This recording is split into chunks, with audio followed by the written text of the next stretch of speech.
श्रीमद् भगवद गीता। ओम श्री परमात्मने नमः। अथ अष्टम अध्याय अक्षर ब्रह्मयोग। अर्जुन कहले, हे पुरुषोत्तम, से ब्रह्म कौन, अध्यात्म कौन, कर्म कौन एवं अधिभूत क्या कहुई, अधिदैव क्या कहते। हे मधुसूदन, एठारे अधियज्ञ किए एवं से यही शरीर में किपरि अछंती तथा युक्त चित्त पुरुषों द्वारा मरण काल में आपण किपरि जानी हुंती।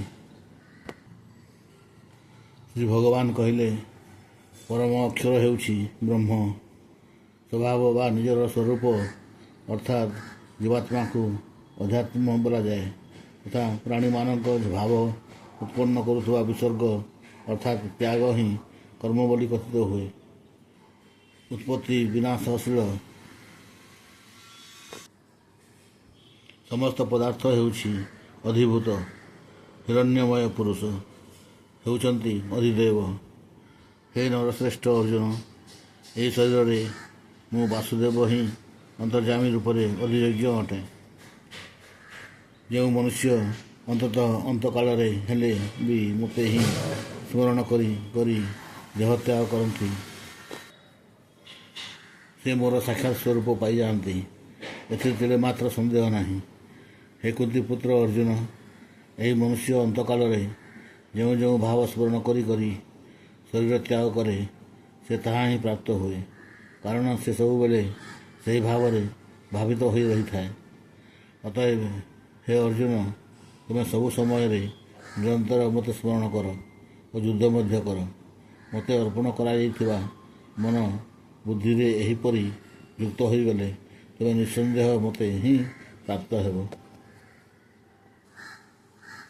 हे पार्थ, परमेश्वर ध्यान अभ्यास रूपक जोगरे युक्त हो अन्य आड़े जाऊ नथिबा चित्त द्वारा निरंतर चिंतन करुवा मनुष्य परम प्रकाश स्वरूप दिव्य पुरुषों को अर्थात परमेश्वर को ही प्राप्त हुंती। जो पुरुष सर्वज्ञ अनादि सर्वनियंता सुख्याति सूक्ष्म समस्त धारण पोषणकर्ता अचिंत्य स्वरूप सूर्य सदृश नित्य चेतन प्रकाश रूप और अविद्यारूप संपूर्ण अतीत शुद्ध सच्चिदानंद घन परमेश्वर को स्मरण करती। से भक्तियुक्त पुरुष अंतकाल मध्य जोगबल दुई भूलतार मध्यवर्ती स्थान में प्राण को बल रूपे स्थापन करी निश्चल मन स्मरण करी से दिव्य रूप परम पुरुष परमात्मा को ही प्राप्त हुंती। वेदज्ञ विद्वान माने जो सच्चिदानंद घन रूपक परम पद को अविनाशी बोली कहती, आसक्ति शून्य यत्नशील सन्यासी महात्मा माने जहाँ प्रवेश करती एवं जो परम पद चाहूवा ब्रह्मचारी माने ब्रह्मचर्य आचरण करती, से ही परम पद विषय मु तुमको संक्षेप कहबी। सकल इंद्रियर द्वार रुद्ध करी तथा मन को हृदय रे स्थिर करी पुणी से ही विजित मन द्वारा प्राण को मस्तक स्थापना करी परमात्मा संबंधी जोग धारणा स्थित होई जो पुरुष ओम यही एकाक्षर रूपक ब्रह्म को उच्चारण करी एवं ताहार अर्थस्वरूप मते अर्थात निर्गुण ब्रह्म को चिंतन करी शरीर त्याग करती, से ही पुरुष वो परम गति प्राप्त होती। हे अर्जुन, जो पुरुष मोठारे अन्नचित्त होई सदा सर्वदा निरंतर मते अर्थात पुरुषोत्तम को स्मरण करती, मोठारे नित्य निरंतर युक्त होइतिबा से योगी मु सुलभ अर्थात मु तांको सहजरे प्राप्त हो जाए। परम सिद्धि प्राप्त महात्मा माने मते प्राप्त हो दुखर गृहरूपक क्षणभंगुर पुनर्जन्म प्राप्त हुंती नहीं। हे अर्जुन, ब्रह्मलोक पर्यंत समस्त लोक पुनरावर्ती, किंतु हे कुंती पुत्र, मते प्राप्त हेले पुनर्जन्म हुए नहीं, कारण मो कालातीत एवं से सबू ब्रह्मादि लोक काल द्वारा सीमित होता अनित्य।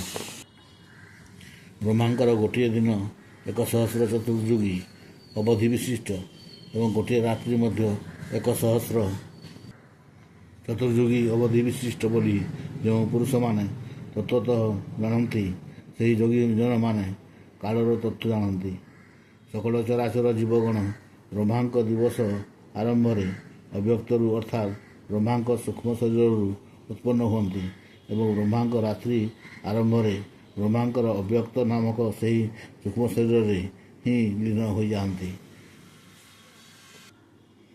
ହେ ପାର୍ଥ, ସେହି ଭୂତ ସମୁଦାୟ ହିଁ ବାରମ୍ବାର ଉତ୍ପନ୍ନ ହୋଇ ପ୍ରକୃତିର ପରବଶ ହେବାରୁ ରାତ୍ରିର ପ୍ରବେଶ କାଳରେ ଲୀନ ହୁଅନ୍ତି ଏବଂ ଦିବସର ପ୍ରବେଶ କାଳରେ ପୁନର୍ବାର ଉତ୍ପନ୍ନ ହୁଅନ୍ତି।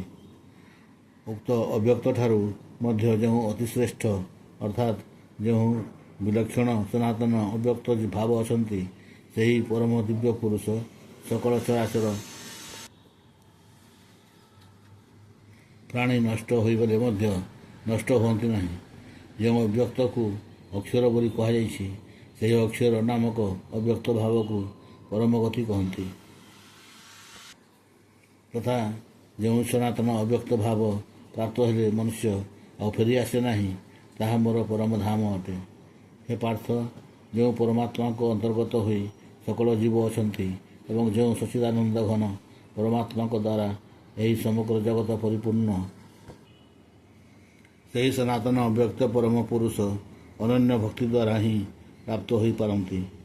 ହେ ଅର୍ଜୁନ, ଯେଉଁ କାଳରେ ଗଲେ ଶରୀର ଛାଡ଼ି ଯାଉଥିବା ଯୋଗୀମାନେ ଅଣଲେଉଟା ପୁନର୍ଜନ୍ମ ହେଉନଥିବା ଗତି ପ୍ରାପ୍ତ ହୁଅନ୍ତି, ଯେଉଁ କାଳରେ ଶରୀର ଛାଡ଼ି ଯାଉଥିବା ଯୋଗୀମାନେ ଲେଉଟି ଆସିବା ପୁନର୍ଜନ୍ମ ହେଉଥିବା ଗତି ହିଁ ପ୍ରାପ୍ତ ହୁଅନ୍ତି, ମୁଁ ସେହି ଦୁଇ କାଳର ଅର୍ଥାତ୍ ଦୁଇ ମାର୍ଗର କଥା କହିବି।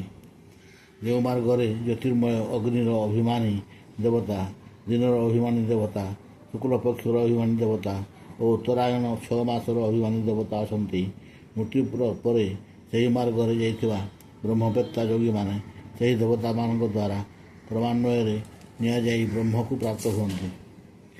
ଯେଉଁ ମାର୍ଗରେ ଧୂମାଭିମାନୀ ଦେବତା, ରାତ୍ରି ଅଭିମାନୀ ଦେବତା, କୃଷ୍ଣ ପକ୍ଷର ଅଭିମାନୀ ଦେବତା ଏବଂ ଦକ୍ଷିଣାୟନ 6 ମାସର ଦକ୍ଷିଣାୟନର ଅଭିମାନୀ ଦେବତା ଅଛନ୍ତି, ମୃତ୍ୟୁ ପରେ ସେହି ମାର୍ଗରେ ଯାଇଥିବା ସକାମକର୍ମୀ ଯୋଗୀ ଉପରୋକ୍ତ ଦେବତାମାନଙ୍କ ଦ୍ୱାରା କ୍ରମଶଃ ଊର୍ଦ୍ଧ୍ୱଲୋକକୁ ନିଆଯାଇ ଚନ୍ଦ୍ରମାଙ୍କ ଜ୍ୟୋତି ପ୍ରାପ୍ତ ହୋଇ ସ୍ୱର୍ଗରେ ନିଜ ଶୁଭକର୍ମର ଫଳ ଭୋଗ କରିସାରି ଫେରିଆସନ୍ତି। କାରଣ ଜଗତରେ ଶୁକ୍ଳ ଓ କୃଷ୍ଣ ଏହି ଦୁଇ ମାର୍ଗକୁ ଅର୍ଥାତ୍ ଦେବଯାନ ଓ ପିତୃଯାନ ମାର୍ଗକୁ ସନାତନ ବୋଲି ଗ୍ରହଣ କରାଯାଏ। ଏ ଦୁଇଟି ମଧ୍ୟରୁ ଗୋଟିକୁ ଧରି ଗମନ କଲେ ଆଉ ପ୍ରତ୍ୟାବର୍ତ୍ତନ କରିବାକୁ ପଡ଼େ ନାହିଁ, ପରମ ଗତି ମିଳେ ଏବଂ ଅନ୍ୟଟି ଧରି ଗମନ କଲେ ପୁଣି ଫେରି ଆସିବାକୁ ହୁଏ, ଅର୍ଥାତ୍ ଜନ୍ମ ମୃତ୍ୟୁ ପ୍ରାପ୍ତ ହୁଏ। ହେ ପାର୍ଥ, ଏପରି ଭାବରେ ଏହି ଦୁଇ ମାର୍ଗକୁ ତତ୍ତ୍ୱତଃ ଜାଣିଗଲେ କୌଣସି ଯୋଗୀ ଆଉ ମୋହଗ୍ରସ୍ତ ହୁଅନ୍ତି ନାହିଁ। ତେଣୁ ହେ ଅର୍ଜୁନ, ତୁମେ ସର୍ବଦା ସମବୁଦ୍ଧି ରୂପକ ଯୋଗରେ ଯୁକ୍ତ ହୁଅ, ଅର୍ଥାତ୍ ନିରନ୍ତର ମୋର ପ୍ରାପ୍ତି ପାଇଁ ସାଧନାରତ ହୁଅ। ଯୋଗୀ ପୁରୁଷ ଏହି ରହସ୍ୟ ତତ୍ତ୍ୱତଃ ଜାଣିଯାଇ ବେଦପାଠ ତଥା ଯଜ୍ଞ, ତପ ଓ ଦାନାଦି କର୍ମମାନଙ୍କରୁ ଯେଉଁ ପୁଣ୍ୟଫଳ ମିଳେ ବୋଲି କୁହାଯାଇଛି, ସେସବୁ ନିଃସନ୍ଦେହ ଅତିକ୍ରମ କରି ଯାଆନ୍ତି ଓ ସନାତନ ପରମ ପଦ ପ୍ରାପ୍ତ ହୁଅନ୍ତି। ହରି ଓମ୍ ତତ୍ସଦିତି ଶ୍ରୀମଦ୍ଭଗବଦ୍ଗୀତାସୁ ବ୍ରହ୍ମବିଦ୍ୟାୟାଂ ଯୋଗଶାସ୍ତ୍ରେ ଶ୍ରୀକୃଷ୍ଣାର୍ଜୁନ ସମ୍ବାଦେ ଅକ୍ଷର ବ୍ରହ୍ମ ଯୋଗो ନାମ 8ମ ଅଧ୍ୟାୟ। ହରି ଓମ୍।